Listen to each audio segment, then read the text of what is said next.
o Espírito que habita em mim. Quando conversava com a Bárbara para desenvolver esse título, eu disse: Bárbara, esse título ele não é uma pergunta, ele não é uma exclamação, por isso que você não vê ali um ponto de interrogação ou um ponto de exclamação, mas você vê reticências, porque na verdade nós nesta noite, o meu objetivo aqui é levar você a descobrir qual o Espírito que habita em você.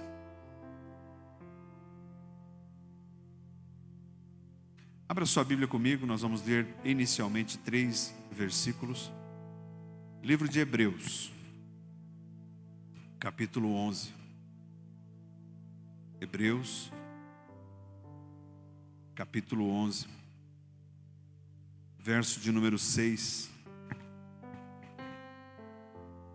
Hebreus 11, 6, lá no finalzinho da Bíblia, o escritor aos Hebreus diz: sem fé é impossível agradar a Deus. Apenas essa parte A. Se você puder, repita comigo: sem fé é impossível agradar a Deus. Sem fé é impossível agradar a Deus. O segundo texto está na segunda carta a Timóteo.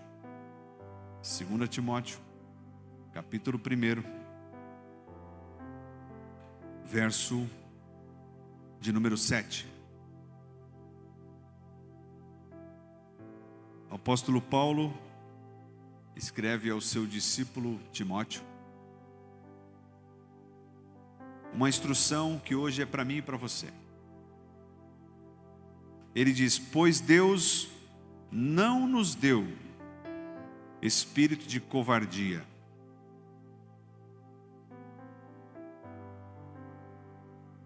olha aqui para mim, Deus não te deu espírito de covardia, mas de poder, de amor e de equilíbrio.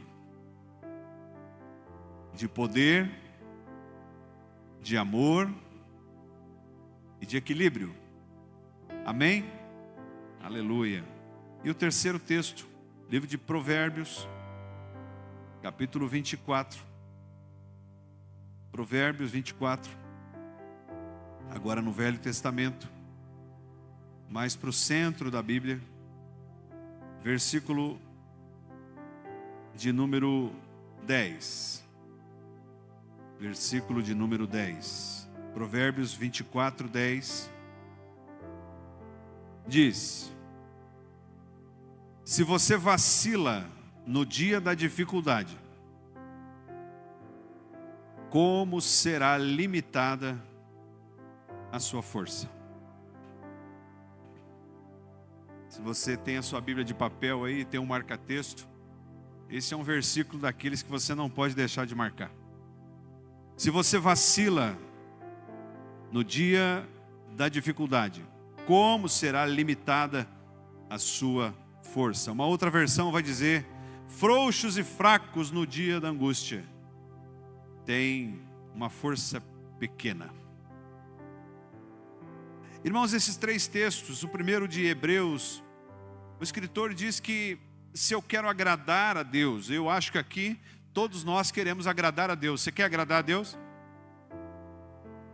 Então, se eu quero agradar a Deus, eu preciso ter fé.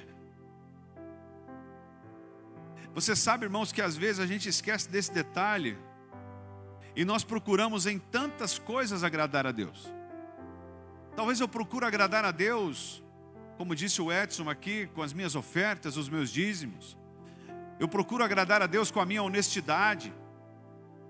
Eu procuro agradar a Deus com a minha hombridade, com a minha mansidão, com o meu domínio próprio. Eu procuro agradar a Deus respeitando as pessoas, sendo um homem ou uma mulher digna de respeito, honrando meus pais, honrando minha esposa, meu esposo, sendo um funcionário coerente, sendo um filho que dá alegria para o pai. Então tudo isso é importante, nós não devemos fugir disso. Mas se nós praticamos tudo isso e não temos a nossa fé enraizada, nós não conseguimos agradar a Deus. Logo, eu acho que é importante lembrar que sem fé é impossível agradar a Deus, mas a fé não é aquilo que eu enxergo. A fé não é aquilo que eu vejo. A fé é aquilo que eu não vejo, mas eu acredito que existe. Então eu preciso entender que se eu quero agradar a Deus, eu preciso ter fé. Eu preciso ser forte na fé. Forte. Jesus olha para os discípulos amedrontados e diz: homens de pequena fé. E os discípulos mesmo olham para Jesus e dizem: Senhor, aumenta a nossa fé. Então não é fraco, senão aquele que tem pouca fé, aquele que tem dificuldade de crer, aquele que tem dificuldade de ver o impossível. O segundo texto diz que Deus, Ele não nos deu espírito de covardia. Fala comigo, covardia. Sabe o que é o sintoma, ou qual é o conceito de covarde? A primeira coisa que você lembra, quem lembra daquele desenho animado do Scooby-Doo? Quem assistiu o Scooby-Doo aí? Vocês lembram que o Scooby-Doo e o Salsicha eram os primeiros a fugirem? Lembram? Eles tinham medo de tudo. E eles eram especializados em caçar fantasmas. E às vezes eu fico olhando para as coisas que hoje a televisão produz, né? Como aquele conteúdo era rico. Como os desenhos eram bem melhores. Mas o Scooby-Doo e o Salsicha eram personagens covardes. Por quê? Porque eles tinham medo de tudo. Eles fugiam de tudo. Tudo colocava medo neles. O covarde é aquele que não enfrenta as coisas de frente. O covarde é aquele que se amedronta diante de uma dificuldade. O covarde é aquele que manifesta pseudo-coragem quando ele está dominando as coisas.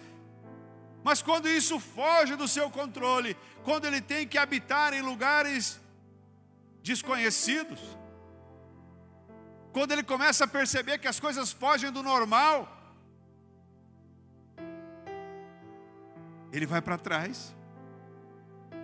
Covarde é aquele que gosta de ameaçar aquele que é mais fraco. É covarde. Covarde é aquele que foge, se amedronta diante de uma ameaça, seja ela em qualquer circunstância. Eu não estou aqui incentivando você a reagir a ameaças, não é isso.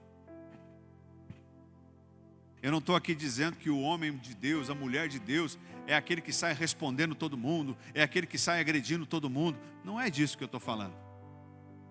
Eu estou dizendo que um homem e uma mulher cheios de Deus não carregam espírito de covardia.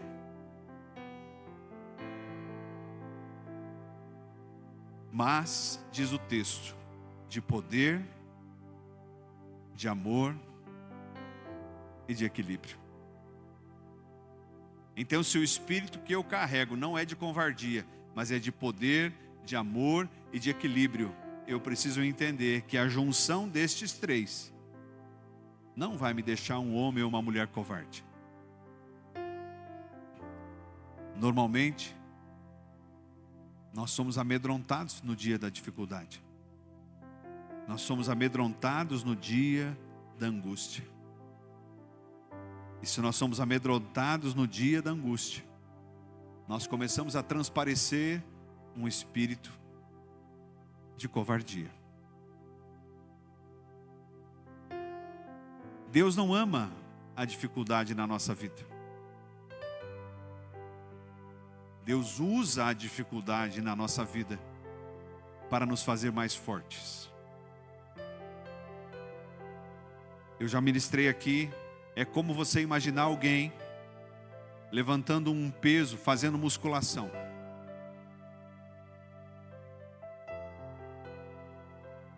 A proporção da quantidade de exercícios ou de peso que você vai carregar, da força que você vai ter que fazer para levantar aquele peso, vai gerar em você os músculos necessários. Quando você traz isso para o reino espiritual, o que Deus faz comigo e com você é te dar circunstâncias em que você precisa exercitar, para que aí você gere músculos. Estou vendo aqui os meninos aqui, me olhando.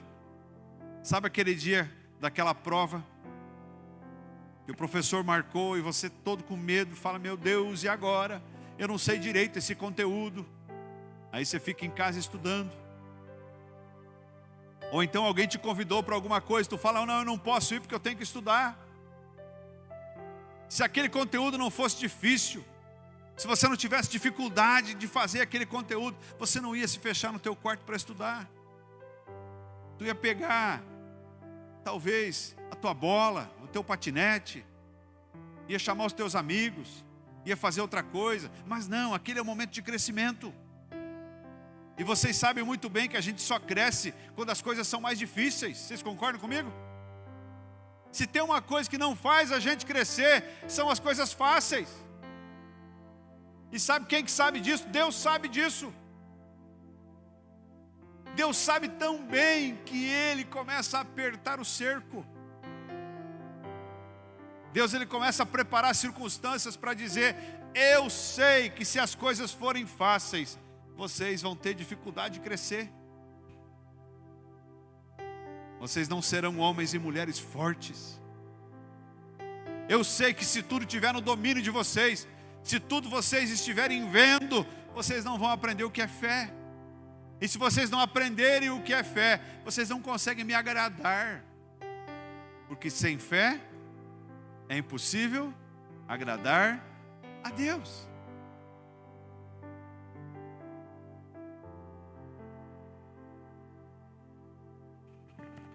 Irmãos, muitas vezes o que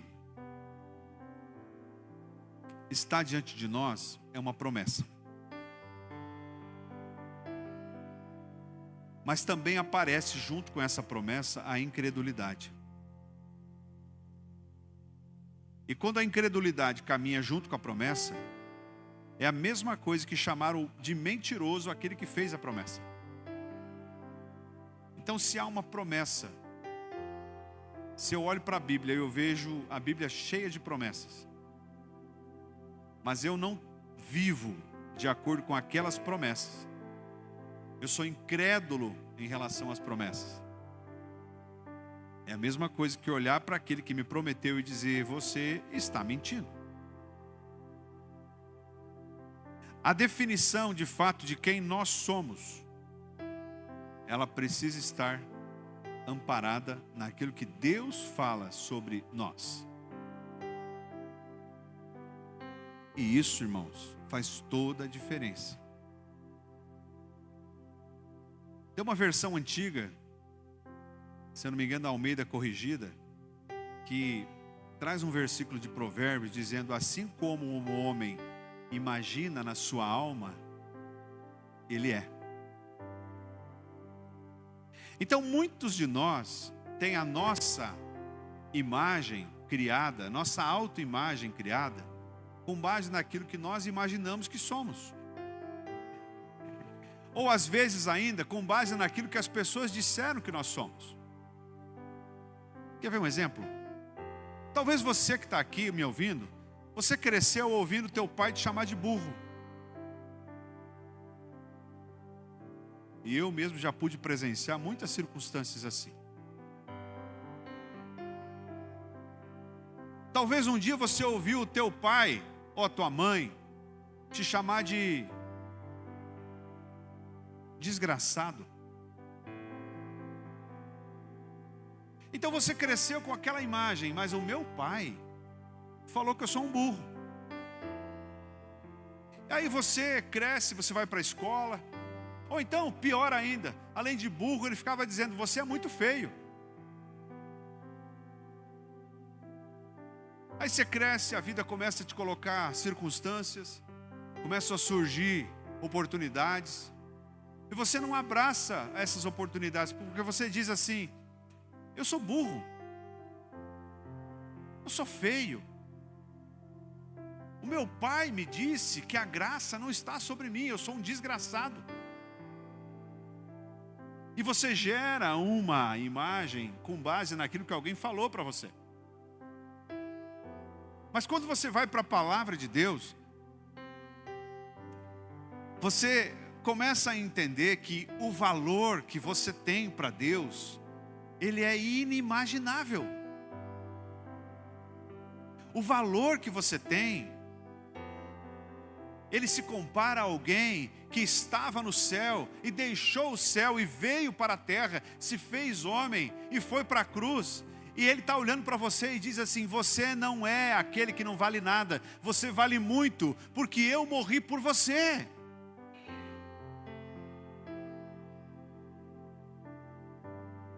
Se você vem depreciando a sua vida, porque você cresceu ouvindo essas coisas, Jesus te chama a começar a pensar diferente.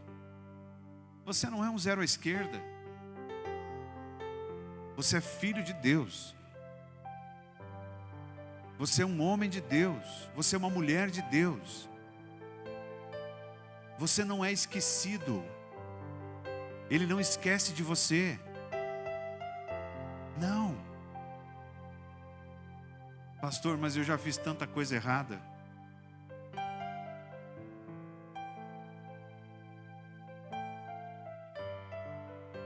Se você fez e agora não faz mais, abandonou essa vida de coisa errada, prepare-se para um tempo novo. Se você entregou a sua vida para Jesus, a Bíblia diz que aquele que está em Cristo é nova criatura. As coisas velhas já passaram e tudo se fez novo. A fé é a certeza das coisas que se esperam. É a convicção de fatos que não se veem. Por isso não se deixe levar por coisas que não vêm do céu. Eu gostaria de ler mais um texto com você. Vai lá para o livro de Números. Números capítulo 13. Inicialmente no capítulo 13.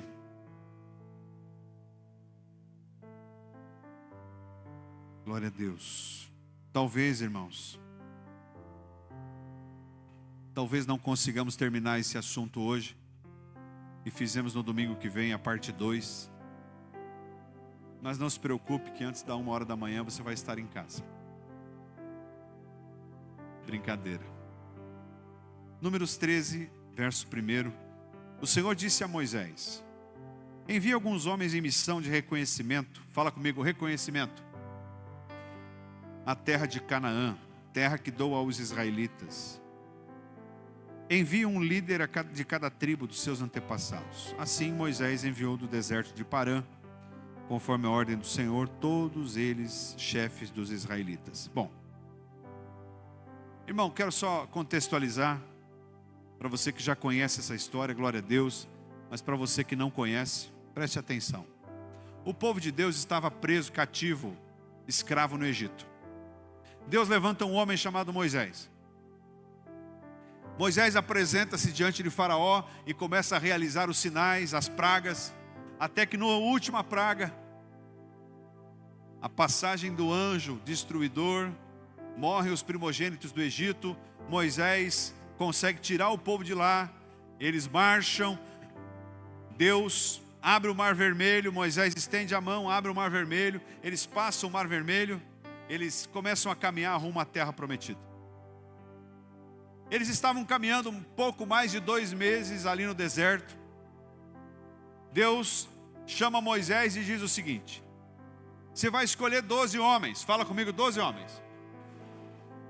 Moisés escolheu 12 homens e você vai mandar eles espiarem a terra. Você vai mandar eles inspecionarem a terra. E havia uma promessa de que Deus os levaria para um lugar, para uma terra que corre leite e mel. Uma terra de fartura, uma terra boa. E Deus então dá uma ordem para eles: olha, vocês vão espiar essa terra, vocês vão inspecionar essa terra e vocês vão me trazer um relatório. Vamos continuar o texto? Ainda no capítulo 13, verso 16. Verso 17. Quando Moisés os enviou para observar em Canaã, disse: subam pelo Neguebe, prossigam até a região montanhosa. Vejam como é a terra, se o povo que vive lá é forte ou fraco, se são muitos ou poucos, se a terra que habitam é boa ou ruim, se as cidades que vivem são cidades com muros ou fortificadas, se o solo é fértil ou pobre, se existe ali floresta ou não. Sejam corajosos, tragam alguns frutos da terra. Era a época do início da colheita das uvas. Eles subiram e observaram a terra desde o deserto de Zin até Reob, na direção de Lebo-Amate. Subiram do Neguebe e chegaram a Hebron, onde vivia Aimã, Sesai e Talmai, descendentes de Enaque. Hebron havia sido construída 7 anos antes de Zoan, no Egito. Quando chegaram ao vale de Escol, cortaram um ramo do qual pendia um único cacho de uvas. 2 deles carregaram o cacho pendurado numa vara. Colheram também figos e romãs. Aquele lugar foi chamado Vale de Escol por causa do cacho de uvas. Ao fim de 40 dias, eles voltaram da missão de reconhecimento da terra. Eles então retornaram a Moisés e a Arão e a toda a comunidade de Israel em Cádiz, no deserto de Parã, onde prestaram um relatório a eles e a toda a comunidade de Israel. Eles mostraram os frutos da terra e deram o seguinte relatório. Preste atenção. Entramos na terra a qual você nos enviou, onde há leite e mel com fartura. Fala comigo, leite e mel com fartura. Aleluia. Então quer dizer que era verdade, irmãos? Era verdade. Aqui estão alguns frutos, mas o povo que lá vive é poderoso. As cidades são fortificadas e muito grandes. Também vimos descendentes de Enaque. Os amalequitas vivem no Neguebe, os hititas, os jebuseus, os amorreus vivem na região montanhosa. Os cananeus vivem perto do mar e junto do Jordão. Então Calebe fez calar o povo mediante Moisés e disse: subamos e tomamos posse da terra, é certo que venceremos. Mas os homens que tinham ido com ele disseram: não podemos atacar aquele povo, eles são mais fortes do que nós. E espalharam entre os israelitas um relatório negativo sobre aquela terra. E disseram: a terra para a qual fomos em missão de reconhecimento devora os que nela vivem. Todos os que vimos são de grande estatura. Vimos também gigantes e descendentes de Enaque, diante de quem parecíamos gafanhotos a nós e a eles. Capítulo 14. Naquela noite, toda a comunidade começou a chorar em alta voz. Todos os israelitas queixaram-se contra Moisés e contra Arão, e toda a comunidade lhe disse: quem dera tivéssemos morrido no Egito ou neste deserto. Quem dera tivéssemos morrido no Egito ou neste deserto. Verso 4. E disseram uns aos outros: vamos escolher um chefe e voltaremos para o Egito. Verso 6. Josué, filho de Nun, e Calebe, filho de Jefoné, dentre os que haviam observado a terra, rasgaram as suas vestes, disseram a toda a comunidade dos israelitas: a terra que percorremos em missão de reconhecimento é excelente. Se o Senhor se agradar de nós, Ele nos fará entrar na terra onde há leite e mel com fartura e dará a nós. Somente não sejam rebeldes contra o Senhor. Não tenham medo do povo da terra, porque nós os devoraremos como se fossem pão. A proteção deles se foi, mas o Senhor está conosco. Verso 21. No entanto, juro pela glória do Senhor que enche toda a terra, que nenhum dos que viram a minha glória e os sinais milagrosos que realizei no Egito e no deserto, me puseram à prova e me desobedeceram 10 vezes. Nenhum deles chegará à terra que prometi com juramento a seus antepassados. Ninguém que me tratou com desprezo haverá. Mas como meu servo Caleb tem outro espírito e me segue com integridade, eu o farei entrar na terra que foi observar e seus descendentes. Verso 30, já estou terminando. Nenhum de vocês entrará na terra que com a mão levantada jurei dar-lhe por sua habitação, exceto Caleb, filho de Jefoné, e Josué, filho de Num. Me perdoe pelo texto um pouco longo, se você quiser fechar sua Bíblia. Sabe o que a gente leu aqui? Nós lemos a história de um povo que recebeu uma promessa, que foi conduzido diante de milagres, um povo que é levado a entrar numa terra boa, um povo que é convidado a viver um tempo novo.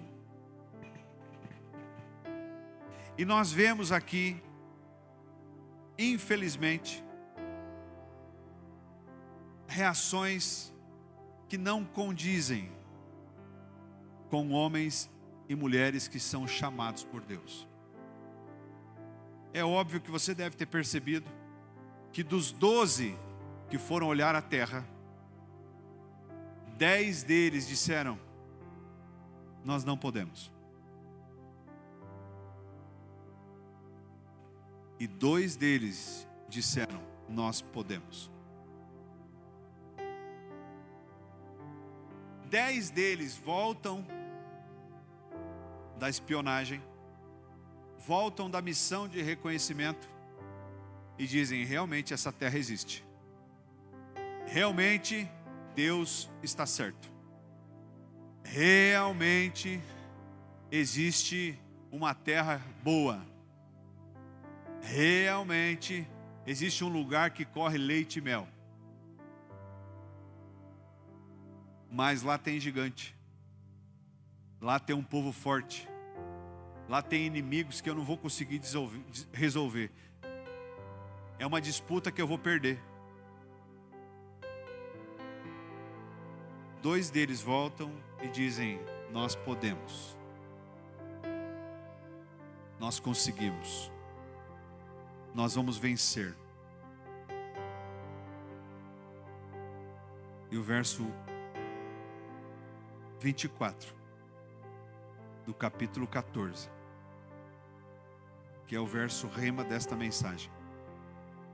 Quando Deus olha para eles, diz: vocês não são dignos da minha promessa. Quem é digno é o meu servo Caleb, porque nele há outro espírito.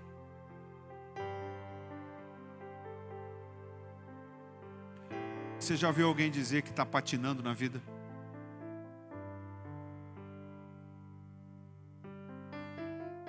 Eu me lembro que quando eu era criança, meu pai gostava muito de Opala.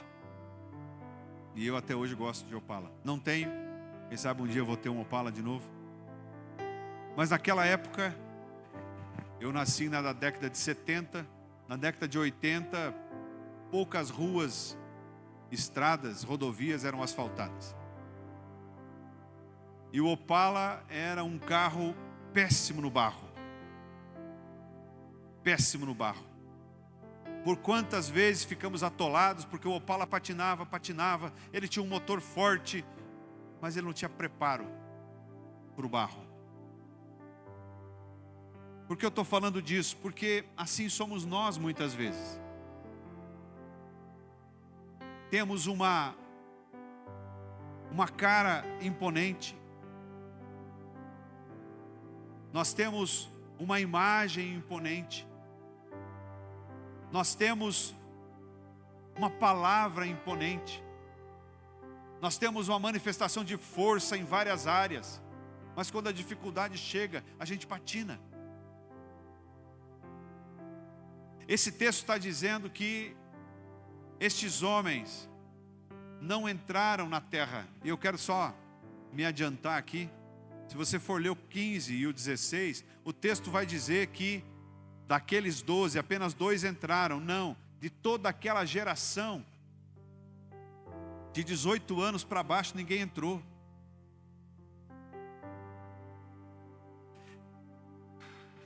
Irmãos, escute.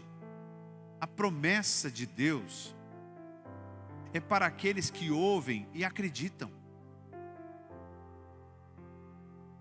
A promessa de Deus, ela não vem senão com verdade. Mas se eu não tenho fé a ponto de acreditar na promessa, eu não posso tomar posse dessa promessa para mim. Eu trago aqui algumas abordagens importantes. Josué e Caleb olharam para a promessa e não para as circunstâncias. Para onde a gente olha? Você está olhando para a dificuldade ou para a promessa? Olha para a promessa. Olha para aquele que está prometendo. Ah, você já ouviu tanto falar de você. Ah, porque eu acho que as pessoas falam mal de mim. Você tem que se preocupar se Deus está olhando para você e está falando mal de você. Se Deus lá do céu olha para você e fala, ó, aquele lá não está caminhando comigo. Aí você tem que se preocupar. Mas se tem gente falando mal de você, eu quero te contar, falaram mal até de Jesus. Falaram mal do Filho de Deus. E sabe o que falaram sobre Jesus? Diziam que ele era endemoniado. Então, se falaram até de Jesus, como é que não vão falar da gente? E às vezes a gente pega isso, essas circunstâncias, não só o que falam, mas o que nós estamos vivendo. Talvez você está passando um momento difícil. Você ainda está se curando de um perdão que você teve que liberar. Talvez você venha vivendo circunstâncias, sim, de coisas que você plantou lá atrás. Mas a promessa de Deus, ela tem que ser o carro-chefe na sua vida. O carro-chefe na sua vida. Josué e Caleb não falaram mal da terra, elogiaram a terra. Sabe o que isso me faz entender, irmãos? Quando eu digo falar mal da terra, eu não estou dizendo que você talvez não pode olhar para o teu município e identificar uma dificuldade no teu município. Mas tem gente que só olha os defeitos. Tem gente que não enxerga as coisas boas.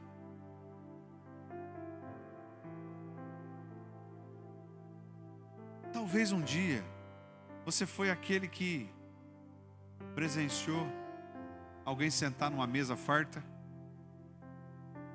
e tinha lá 3, 4, 5, 10 tipos de comida na mesa.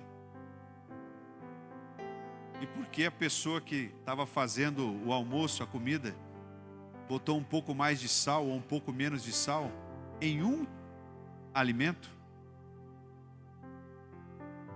você reclamou justamente daquele. A carne estava boa, a salada estava boa, a mandioca estava boa, mas o arroz faltou sal. Oh, esse arroz aqui sem sal. Você tem vivido 30, 40, 50 anos da sua vida de bênçãos. E talvez tenha perdido o sono por causa de um dia que as coisas não deram certo. Irmãos, não olhe para as circunstâncias ruins. Vamos aprender com as circunstâncias ruins. Não, Deus precisa usar essas circunstâncias para fazer com que eu e você sejamos transformados em homens e mulheres melhores. Amém? Josué e Caleb tentaram influenciar o povo de forma positiva. Josué e Caleb foram submissos à liderança e nunca pensaram em voltar para o Egito. Eu já estou indo para o final. Nossa perspectiva de facilidade nos afasta da promessa. Aqueles 12 homens fizeram mais ou menos 800 quilômetros, Álvaro, em 40 dias. E na cabeça deles,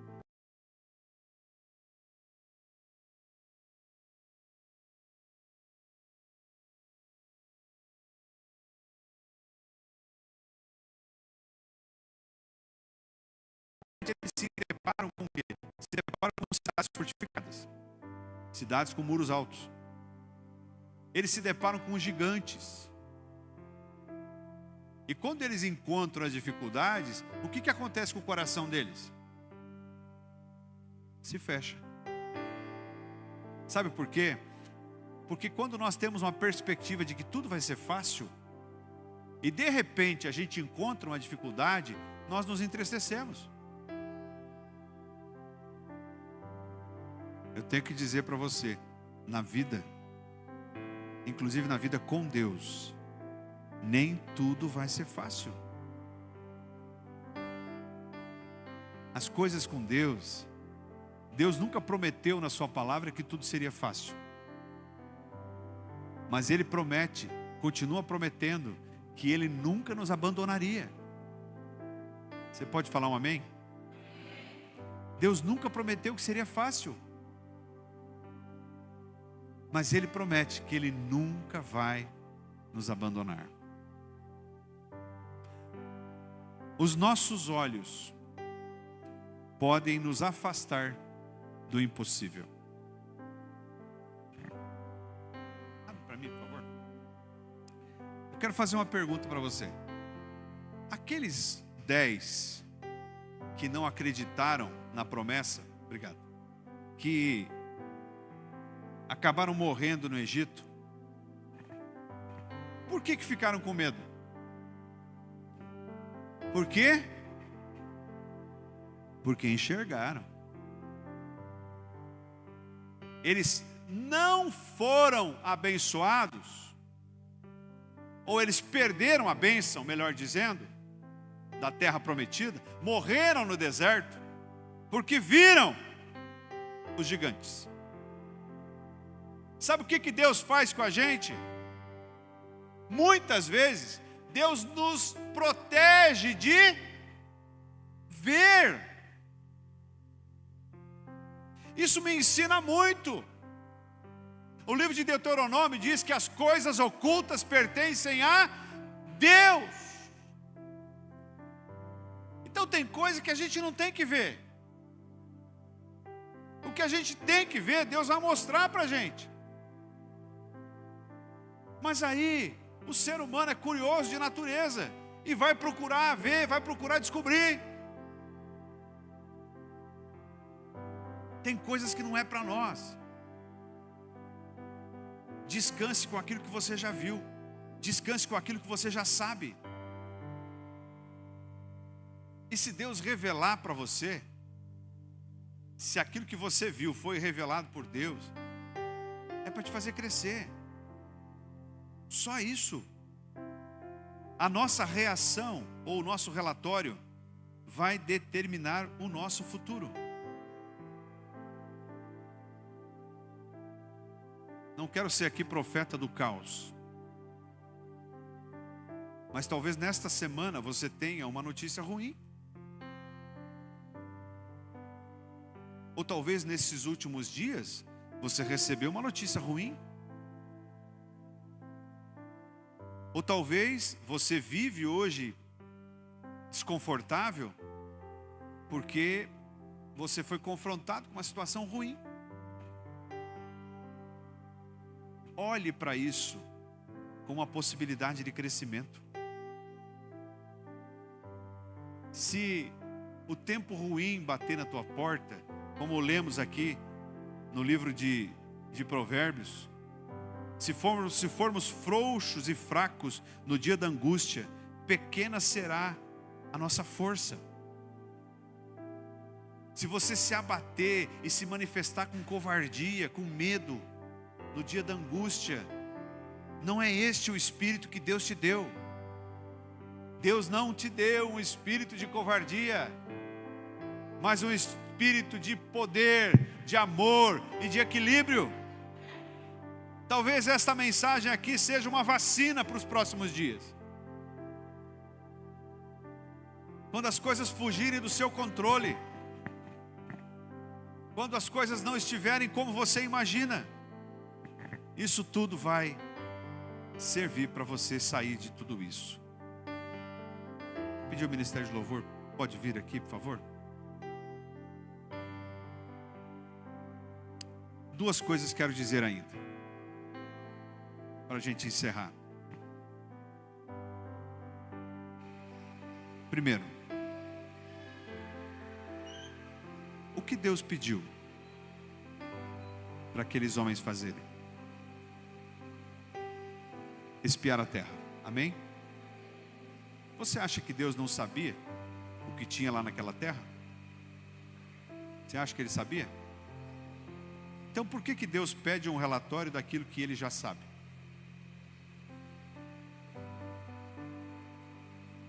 Não é para que Ele saiba, mas é para que você descubra como você está enxergando as coisas.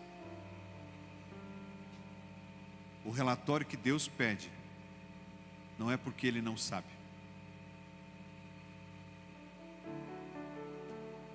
Eu quero aplicar isso à nossa vida de oração. Preste atenção.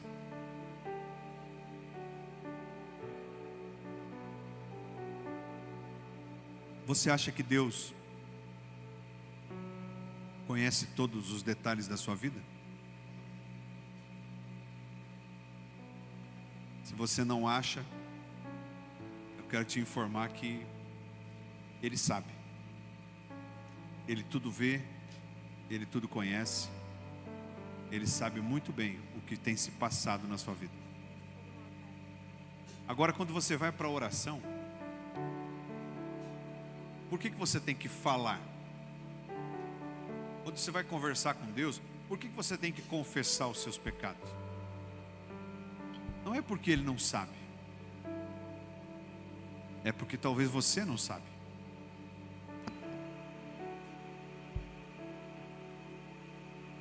Por que eu e você precisamos nos colocar diante de Deus e falar: Senhor, eu sou um homem pecador? Por que Deus diz na sua palavra que aquele que encobre as suas transgressões não prosperará, mas aquele que as confessa e deixa alcançará misericórdia? Porque no momento, irmãos, que nós confessamos, nós descobrimos de fato quem nós somos. Deus não está nos pedindo um relatório porque Ele não sabe das coisas. Ele sabe muito bem o que se passa na nossa vida. Ele sabe muito bem, inclusive, quais são os nossos pensamentos. Ele nos sonda. Ele sabe quais são os nossos desejos, nossas atitudes. Ele sabe de todas as coisas. Mas talvez eu e você não sabemos. Portanto, quando Ele te pediu um relatório, esse relatório é para que você descubra o que de fato tem te dominado.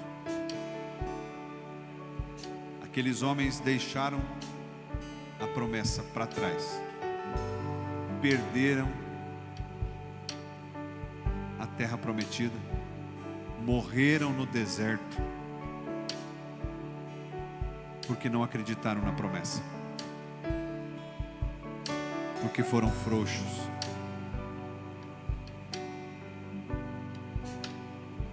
porque não tiveram coragem,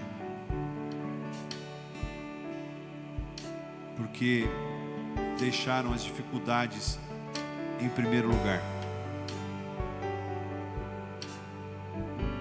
porque acreditaram mais na força de um gigante do que na força de Deus. O gigante que tem ameaçado você, o pior, o mais perigoso,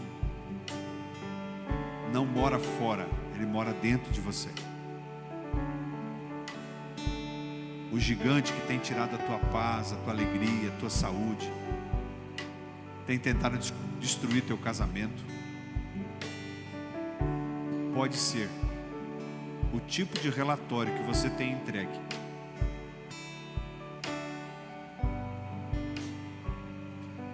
Para encerrar, aqueles 12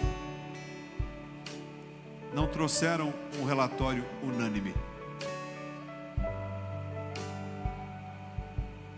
A maioria absoluta, 10 deles, disseram não para a promessa. Sabe o que isso precisa me ensinar? Eu e você não podemos crer só naquilo que a maioria está fazendo. Aquela velha frase: quando o teu filho chega para você e te pede para fazer uma coisa que todo mundo está fazendo, você pai e você mãe já olhou para o seu filho um dia e disse: você não é todo mundo. Se Josué e Caleb tivessem ido com todo mundo, eles estariam mortos no deserto.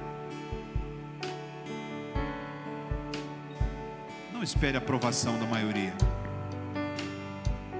Não espere ser aclamado pela maioria. Jesus não teve a aprovação da maioria. No dia em que Pilatos levou ele para fora, ao invés de o povo que havia sido curado, liberto, salvo, dizer sim, liberta Jesus, eles gritaram: crucifica Jesus, liberta Barrabás. Essa história de que a voz do povo é a voz de Deus nem sempre é verdade. Procure descobrir o que Deus tem falado com você. Procure ser um homem corajoso, uma mulher corajosa. Procure dar os relatórios com base na promessa e não com base na perspectiva. Procure enxergar que se as coisas estão difíceis, é porque Deus está exercitando a sua fé. Qual o espírito que te domina? Faça essa pergunta ao sair daqui. O que tem dominado a minha vida? Quais são os meus gigantes? Eles têm tirado a promessa do meu coração? O deserto, irmãos, precisa ser passageiro e não lugar de habitação. Amém?